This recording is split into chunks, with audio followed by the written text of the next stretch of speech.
Começando novamente. Bom dia, boa tarde, boa noite, dependendo do horário em que você está assistindo esta videoaula. Eu sou o professor Alexandre Mazzi e vou ministrar para vocês o módulo Educação, Sociedade, Cultura e Cidadania. Novamente me apresentando, para quem eu ainda não tive o prazer de ministrar aulas, sou o professor Alexandre Maza, da Faculdade de Educação e Artes da Univap, e também seu professor aqui do curso de EAD de Pedagogia. Vamos começar a nossa aula de hoje fazendo um breve retrato das questões ligadas à educação, cultura e sociedade, e vamos passear pelo módulo do AVA, pelo módulo do curso, com suas particularidades. Vou começar aqui projetando para vocês a tela. Um minutinho, por gentileza.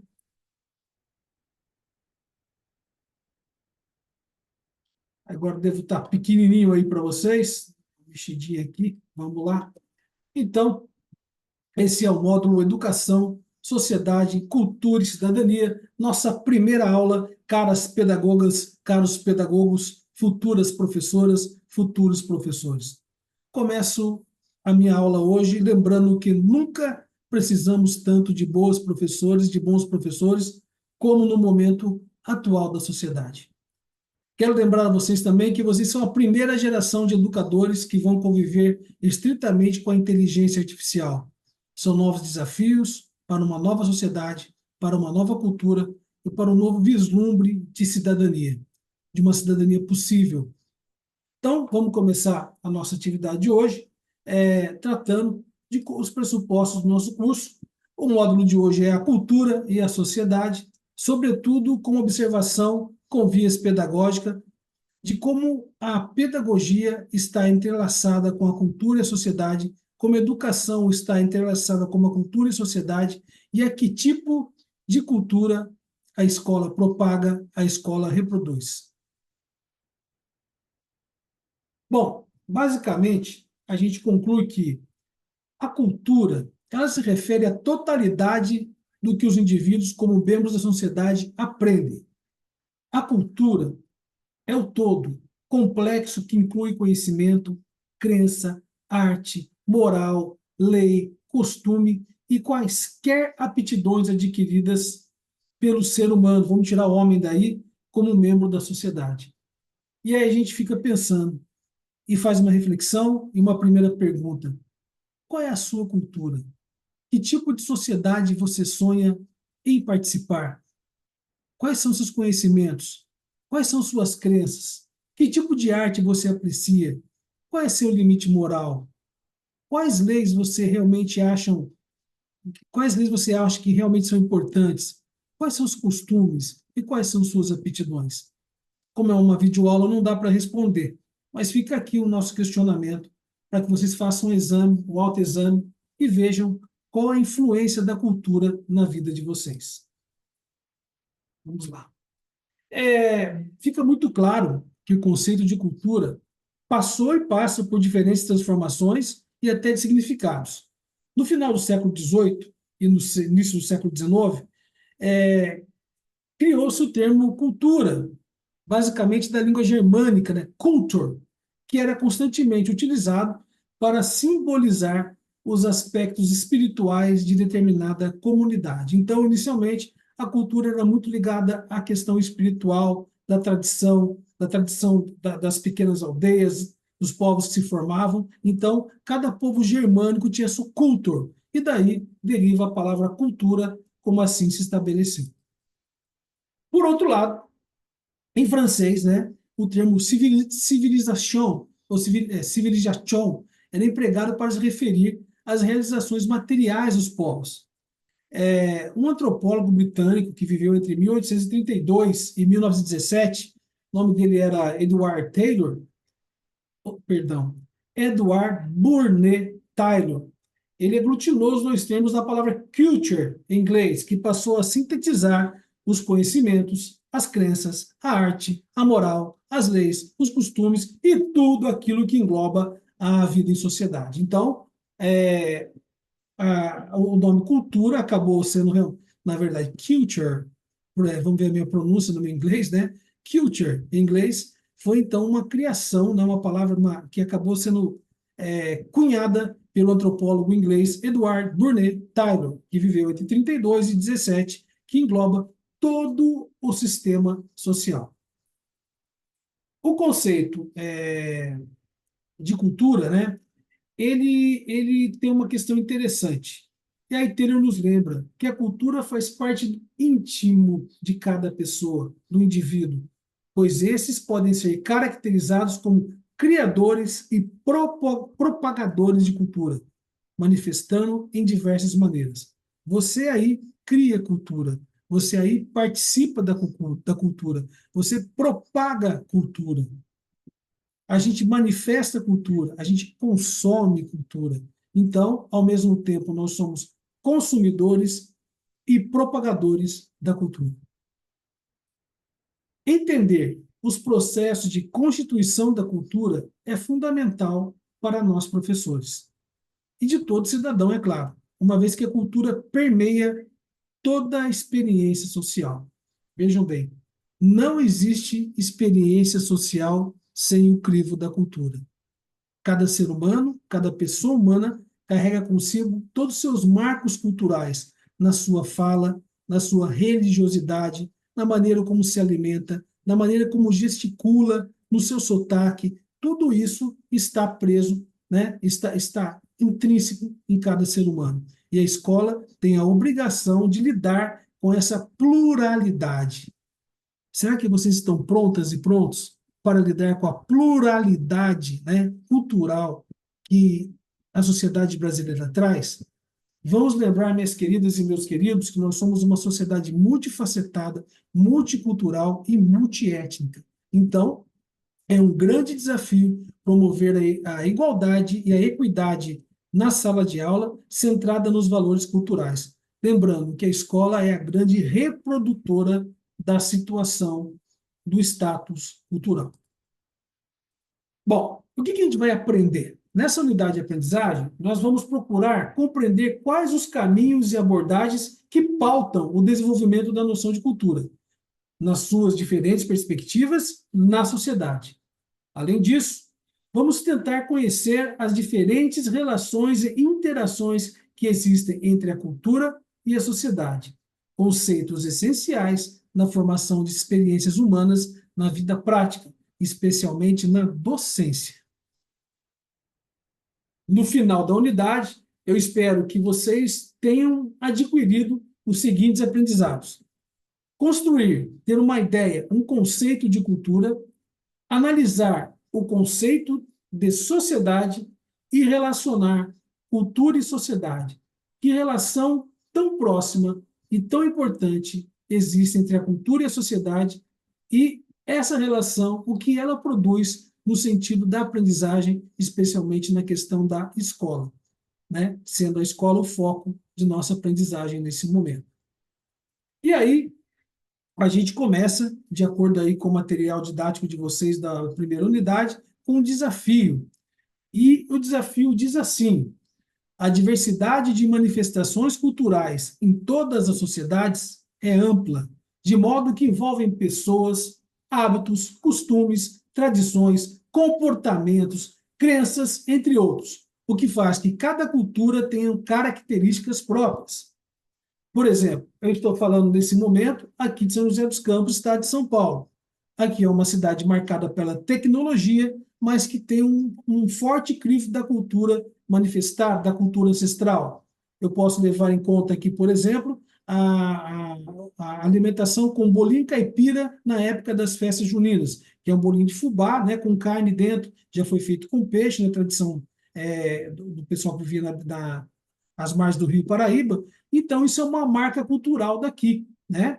Então, o que eu quero deixar claro para vocês, que os comportamentos, crenças, né, são aqueles que dão a marca de sua cultura. Qual é a cultura aí da cidade que você está participando de nossa aula, no seu estado? Que cultura se manifesta? Qual a importância dessa cultura para você, né?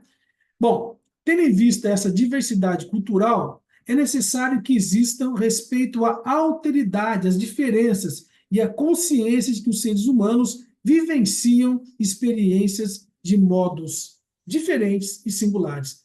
Mesmo havendo a manifestação cultural forte de um lugar, de uma região, cada ser humano entende e participa dessa cultura à sua maneira. Um vai dançar mais alegremente, outro vai ser mais introspectivo, outro, mesmo morando dentro de uma cultura muito forte, vai preferir outra cultura, há quem prefira estrangeirismos. Então, isso é a questão individual, singularidade da pessoa humana, algo que é muito importante para a educação. Então, a gente segue o nosso desafio aí, que é a primeira grande atividade da disciplina desse trimestre para vocês, continuando dizendo o nosso país. O nosso país, por exemplo, é um país que tem como de suas marcas principais a diversidade. A diversidade étnica, a diversidade linguística, mesmo nós falando de português, nós temos sotaques diferentes, nós temos influências da matriz africana, da matriz indígena, da matriz italiana, da matriz árabe, da matriz alemã, tudo isso presente na nossa língua, né? E aí, no entanto, o que é ter cultura? Eu vos pergunto aí, o que é ter cultura? Esse é um assunto que deve ser trabalhado desde muito cedo durante a vida escolar dos alunos. Penso que desde a pré-escola, desde tenra idade, a criança precisa ter a sua cultura própria, pessoal, regional valorizada, mas ela também precisa ter a mente muito aberta para as outras culturas, para ter um grande caldo cultural. E aí entra desde a música, da arte, da religiosidade, a alimentação, a culinária e assim por diante, né? Então, esse aí é um, um print do trabalho, do material que vocês têm aí, do AVA de vocês, né? E aí a gente pergunta, começa com a primeira questão.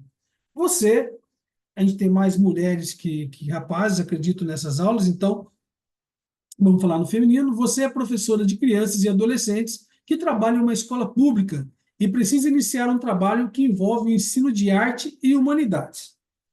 Então, qual que é o grande desafio? No primeiro contato, você observa a riqueza cultural que existe entre os educandos, entre os alunos.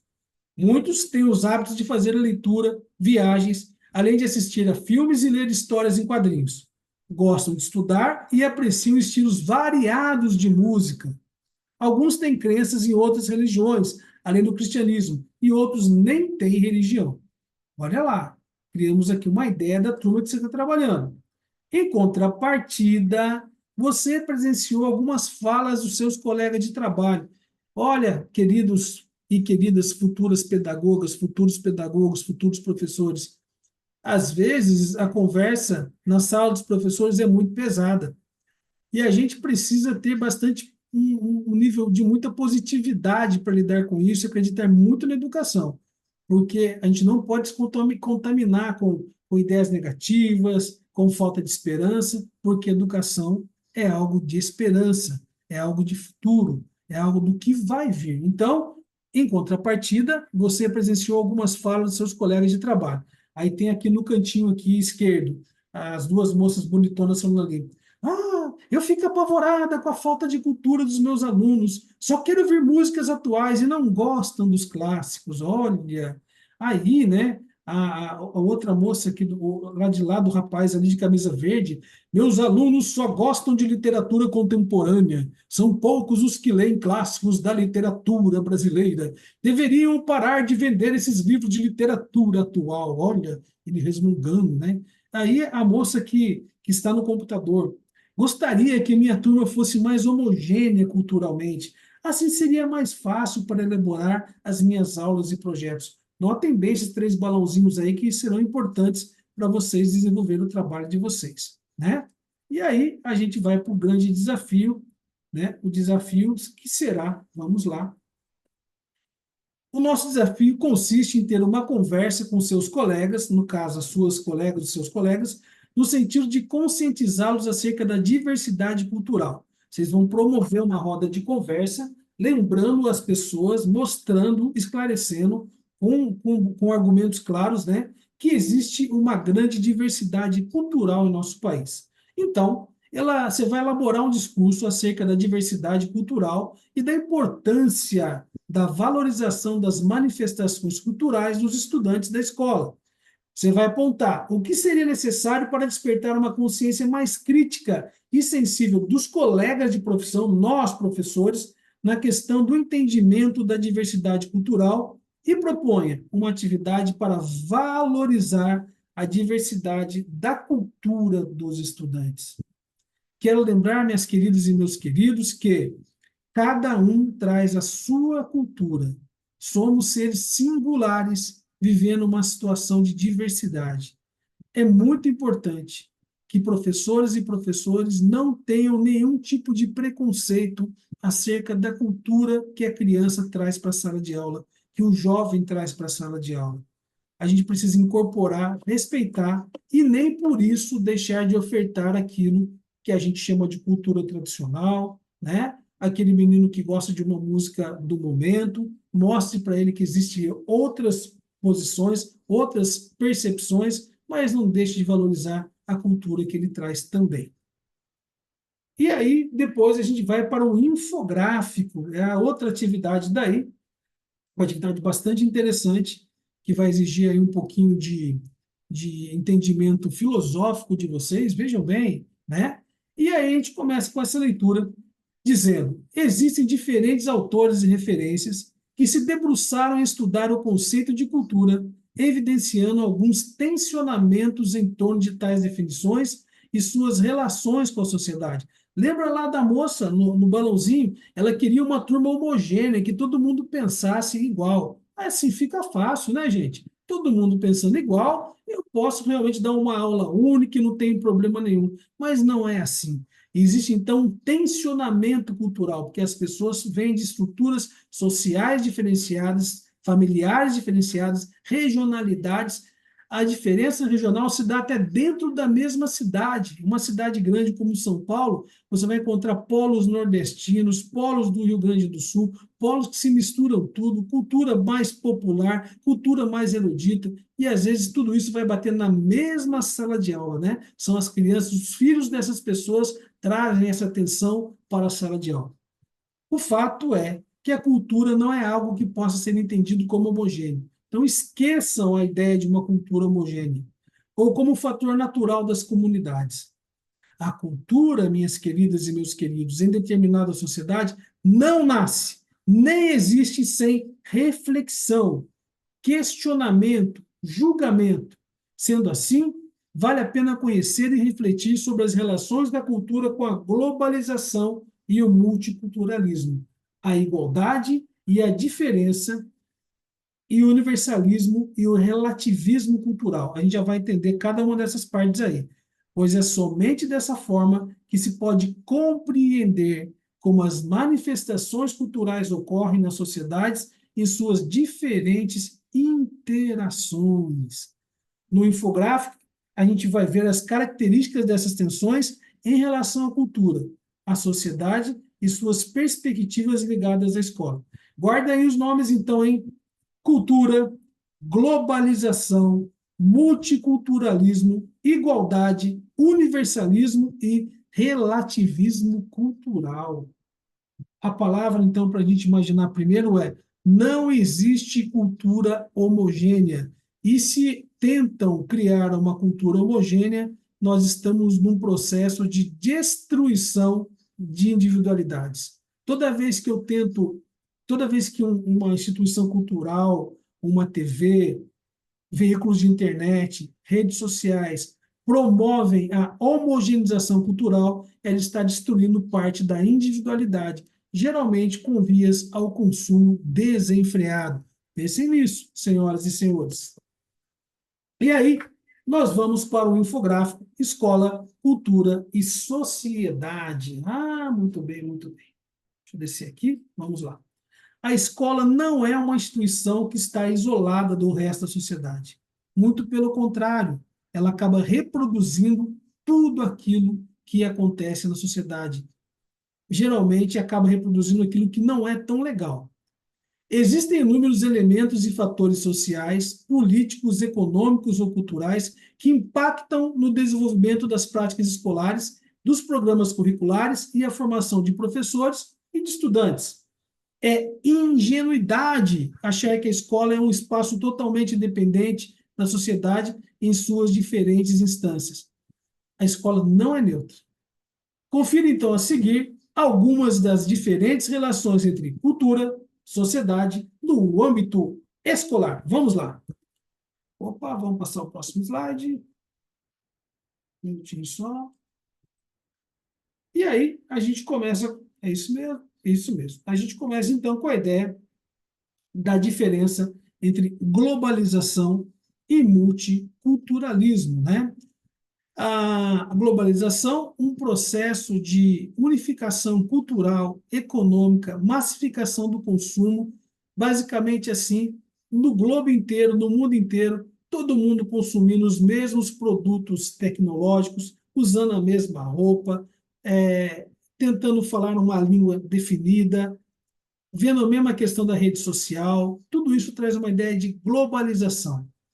Então, a globalização e o multiculturalismo são apresentados como movimentos com lógicas contrapostas. Vejam bem, a globalização busca a homogeneização para o consumo e o multiculturalismo busca o respeito por cada cultura, por cada individualidade regional, por diferentes maneiras de pensar, por diferentes manifestações artísticas. Então, a globalização reforça a padronização, e o multiculturalismo reforça as particularidades culturais. Vamos revisar? A globalização, minhas queridas, reforça a padronização. Tudo igual, tudo jeitinho, mesma música, mesma maneira de falar, mesmo vestuário, mesmo tipo de cor, automóvel, música, computador.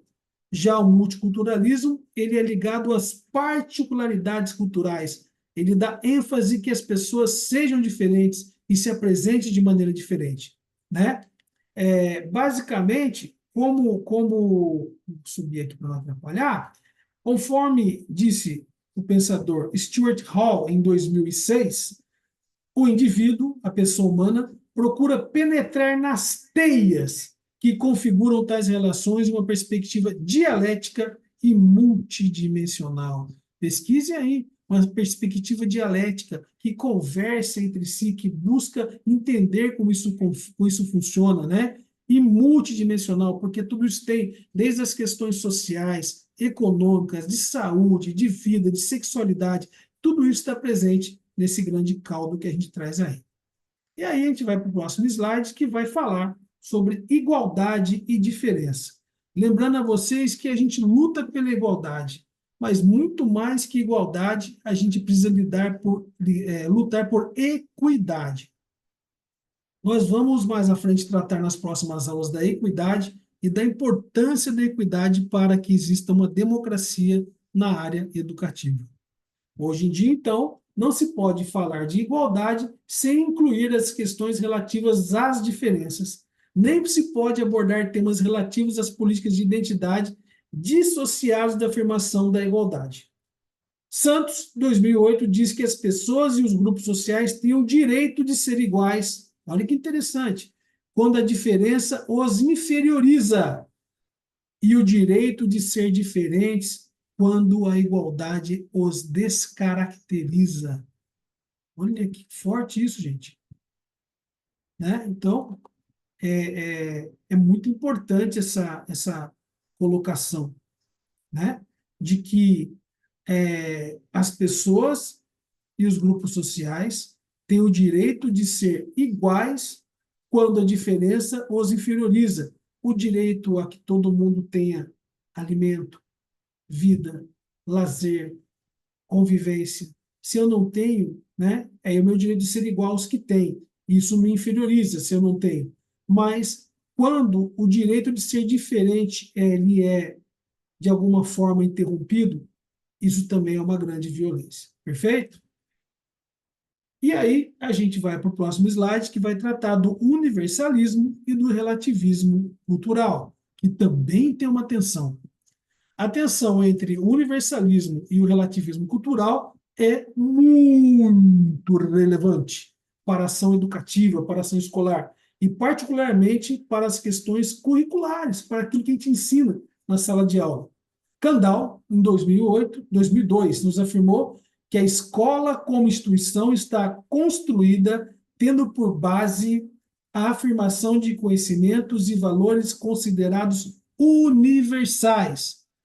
alguns bons valores, como a ética, a moral, os bons costumes, a escola realmente propaga, mas ela também simplesmente aceita os valores universais como um todo e esquece a questão do relativismo cultural, de cada região encara isso de uma maneira, aprende de uma maneira e sente de uma maneira diferente, né? Então, existe sempre uma tensão na escola entre aquilo que é universal e aquilo que é culturalmente regionalizado.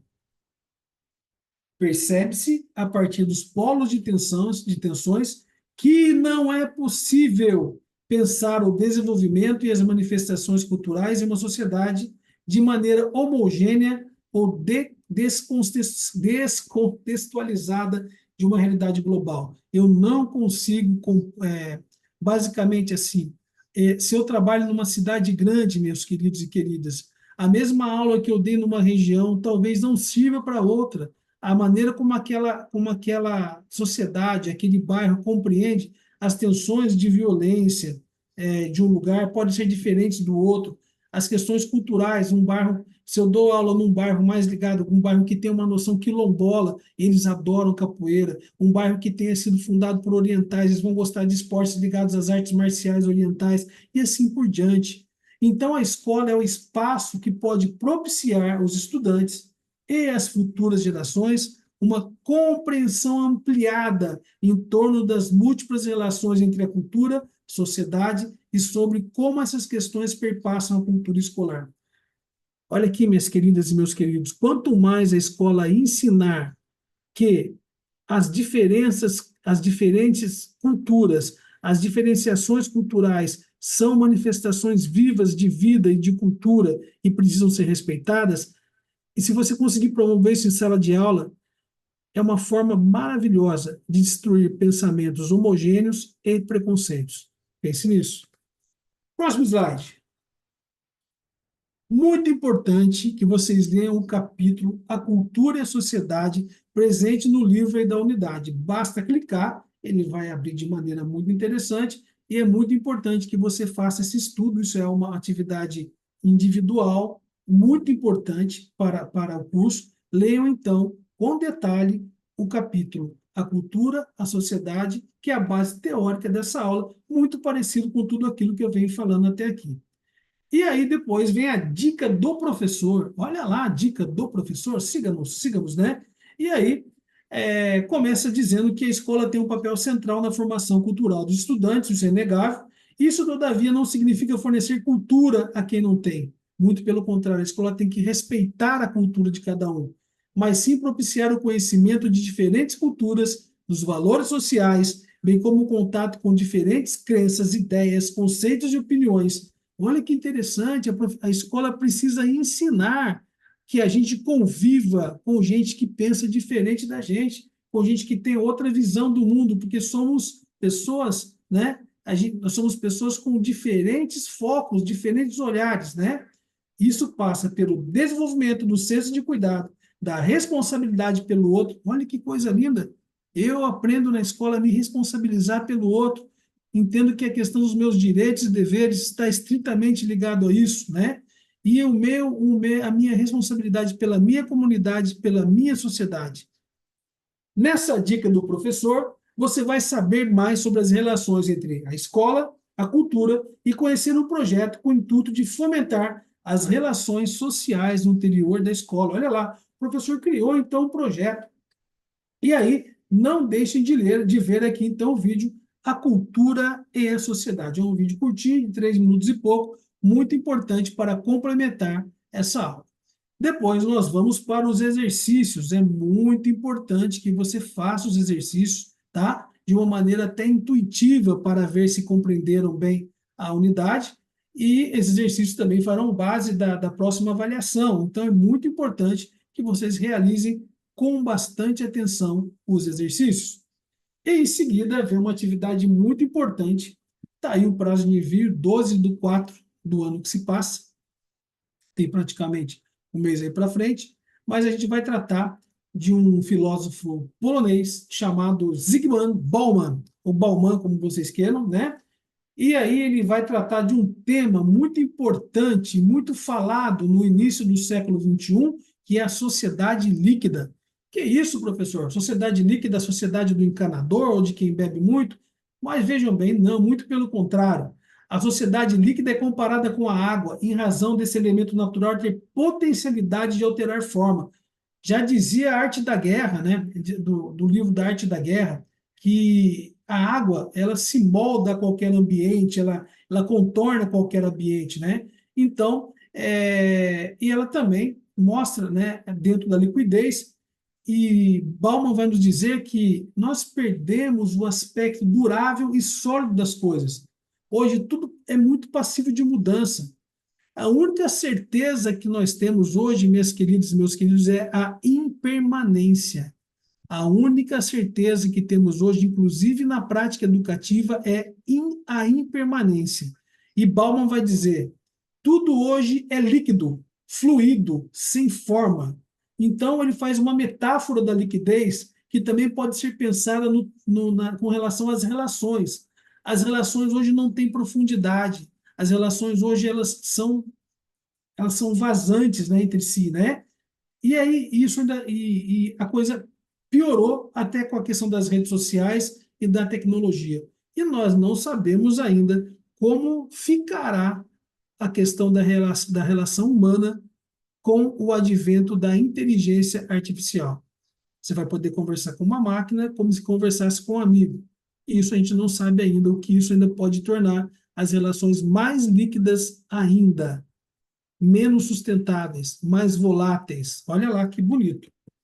E aí, eu coloquei um slidezinho para vocês, para lembrar quem foi Zygmunt Bauman, né? Ele foi um filósofo, sociólogo, professor, escritor polonês. A sua obra influencia muito os estudos em sociologia, filosofia e psicologia. É considerado um dos maiores intelectuais do século XXI, mas também do segunda metade do século XX. E ao estudar as interações humanas na modernidade tardia, também denominada pós-modernidade, ele percebeu que as relações escorrem, gente, pelo espaço entre os dedos. As relações não se firmam, não existe aquele sentido de continuidade, né? Bom, Bauman faleceu em 2017, com quase 100 anos, e ele trazia uma questão da sociedade líquida. Então, na prática, você vai acompanhar a realização de um professor de sociologia que criou uma experiência voltada com metodologias, barulho da motinha aí, metodologias ativas, né, de aprendizagem. A metodologia ativa traz como escopo a ideia de que o aluno, que a criança é o centro da aprendizagem. Eu ouso dizer que o aluno sempre foi e sempre deverá ser o centro da aprendizagem, mas aí ele traz a ideia, então, dessa atividade para melhorar as relações na escola, baseando-se em Zygmunt Bauman. Sociedade líquida, um novo conceito. Aí ele vai dizer aqui, ele vai tá aí para vocês, eu não preciso ficar lendo tudo, né? Então, ele vai dizer basicamente que existem inúmeras situações que acometem os seres humanos e sociedade, e é perceptível a necessidade de imediatismos, né? Diferentes tipos de consumismos, uma vida pautada por interações e relações sociais fluídas e baseadas no digital. Olha lá. Esse quadro é um dos fatores que geram dilemas, ansiedades e expectativas quanto ao futuro. Nesse sentido, acompanhe o caso do professor Rodrigo. Ele fez uma proposta de atividade prática em que seus alunos debateram e propuseram resoluções quanto aos diferentes dilemas do século XX. Lembrando a vocês que nós podemos trazer qualquer assunto para a sala de aula, desde que seja trabalhado com a devida didática. E aí, ele fez um projeto gerador de reflexões sobre a modernidade líquida, né? É interessante que vocês acompanhem aí, né? No primeiro momento, ele fez uma aula expositiva acerca da modernidade líquida na sociedade contemporânea. No segundo momento, ele vai se aprofundar dizendo o que Bauman diz sobre o assunto, né? Qual é a visão de Bauman, né? Nessa segunda etapa, ele distribui texto para os alunos se aprofundarem sobre o tema. E aí ele cria estações de aprendizagem, também conhecido como ensino híbrido, né? Então, cada grupo de alunos passa por outro grupo de alunos e ali eles debatem o assunto, eles se aprofundam no assunto, falam sobre os textos, mas com o tempo certo, 15 minutos, 20 minutos para cada atividade.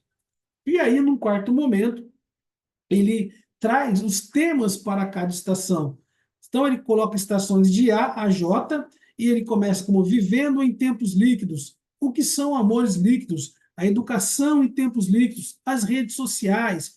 Pergunta quem foi Zygmunt Bauman, fala do manifesto e assim por diante, né? Cada sala de cada grupo de alunos, todos os alunos vão passar por esse tema e depois eles vão criar uma ideia sobre isso. Isso é uma técnica de metodologia ativa, conhecido também como ensino híbrido ou ensino por estações. Num quinto momento, ele vai levar todo esse material para um colega, né, de língua portuguesa, que vai verificar as discussões e debater o projeto com as respostas dos estudantes. Olha, então é um projeto interdisciplinar, né? Um professor de uma disciplina conversa com outro, multidisciplinar. O ideal é que todos os projetos sejam pelo menos interdisciplinares e, por vezes, que eles possam ser transdisciplinares. Num sexto momento, cada grupo vai apresentar. Alguns criaram um mapa mental interativo, outros fizeram uma roleta de pergunta, outros fizeram um quiz para medir o nível de egoísmo. Olha lá, né? Também foram expostos manifestos verbais e não verbais, charges, memes, tirinhas, remodelação. Existem formas enormes de que isso apareça e é bom que vocês aprendam a replicar isso nas apresentações de vocês. E no sétimo momento, o momento mais importante, que é o momento da avaliação e da autoavaliação. Cada estudante fala como foi sua participação, como foi seu aprendizado e como seria a sua avaliação. Foi boa, foi satisfatória, foi ótima? Isso é muito importante, porque isso contribui de uma maneira inteligente para o autoconhecimento, né? Ele relata aí que o projeto deu conta de mais de 400 alunos, né? E extrapolou a escola, participaram ex-alunos, parte da comunidade, então, algo para ser replicado, né? Bom, eu vou finalizando por aqui. Opa, aqui tranquilamente. Espero que vocês tenham tido uma aula proveitosa. Desde já me coloco à disposição para dirimir quaisquer dúvidas que tenham acontecido durante o processo. Lembrando a vocês que a escola é uma grande reprodutora de tudo o que acontece na sociedade e cabe a nós, bons professores, trazer um olhar diferenciado sobre isso, proporcionando a criticidade desde ter idade. Desejo uma ótima semana a todos e a todos e me coloco novamente à disposição. Até mais.